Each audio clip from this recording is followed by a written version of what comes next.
কাইফা তাকফুরুনা বিল্লাহি ওয়া কুনতুম আমওয়াতান ফাহিয়াকুম সুম্মা ইউমীতুকুম সুম্মা ইউহয়ীকুম সুম্মা ইলাইহি তুরজাউন। হে মানুষ, তোমরা কিভাবে কুফরি করো, অস্বীকার করো, আল্লাহর সাথে নাফরমানি করো? কিভাবে করো?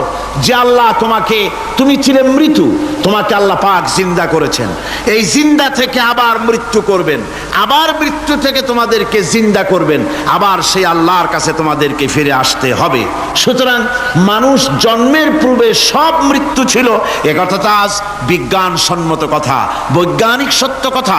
মানুষ জন্মের আগে মৃত্যু ছিল। কিভাবে? মানুষের উৎপত্তি কোত্থেকে এলো? কোরআনে কারীম তা পরিষ্কার করে বলছে। তোমাকে কিভাবে সৃষ্টি করেছে তুমি দেখো। সন্তান মায়ের জরায়ুতে আসার পূর্বে সে ছিল পিতার শুক্রকীট আর মায়ের ডিম্বাণু, অর্থাৎ স্পার্মটোজন এবং ওভাম, এই দুটি জিনিসের মধ্যে সে বিভক্ত ছিল। মায়ের বক্ষপিঞ্জর এবং পিতার পৃষ্ঠদেশ থেকে সবেগে নির্গত এক ফোঁটা পানি দিয়ে আমি আল্লাহ পাক তোমাকে সৃষ্টি করেছি। কোরআনে কারীম বলছে, হাল আতা আলাল ইনসানি হিনুম মিনাদ দাহরি লাম ইয়াকুন শাইআম মাযকুরা। মানুষের জীবনে কি এমন এক সময় এসেছিল না যখন সে উল্লেখযোগ্য বিষয় বস্তু হিসাবে পরিগণিত ছিল না?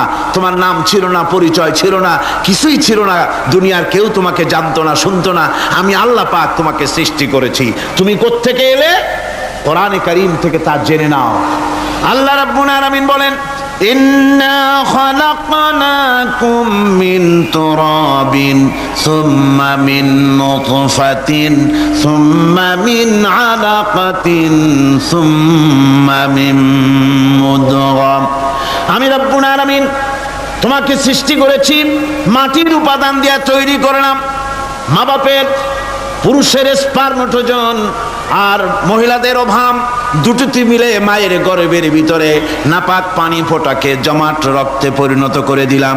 এই জমাট রক্তকে গোশত বানালাম, কচি কচি হাড় দিয়ে একটা বডি, একটা স্ট্রাকচার তৈরি করলাম। তারপরে ফাকাসাউনাল ইযামা লাহমা, গোশত দিয়ে, রক দিয়ে, চামড়া দিয়ে সুন্দর করে ছাউনি দিয়া মায়ের গর্ভের ভিতরে আমি আল্লাহ রব্বুল আলামিন তোমাকে বানাইছি। মায়ের পেটের ভিতরে ফি কারারিম মাকিন, একটি সুরক্ষিত জায়গায় তোমাকে আমি রেখে দিলাম, যেখানে কোনো রোগ, কোনো জার যেখানে পৌঁছতে পারবে না, কোনো অসুবিধা হবে না, এমন একটা জায়গায়, এমন একটা ইন্টেনসিভ কেয়ার ইউনিটের ভিতরে রেখেছি। সুবহানাল্লাহি ওয়া বিহামদিহি। একটা ইন্টেনসিভ কেয়ার ইউনিট, যেখানে কোনো রকমের কোনো জার্ম প্রবেশ করে বা করবার কোনো ক্ষমতা নাই কারো। এমন একটা যে একটা প্যাকেট, সুন্দর একটা প্যাকেট, একটা কভারের মধ্যে তোমাকে তৈরি করা হলো মায়ের পেটের মধ্যে।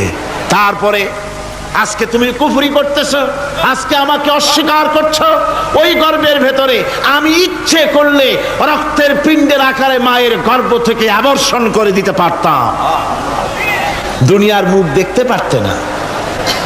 মায়ের পেটের ভেতর থেকে মরা সন্তান হিসাবে বের করে দিতে পারতাম, বিকলাঙ্গ করে বের করে দিতে পারতাম, পঙ্গু করে বের করতে পারতাম।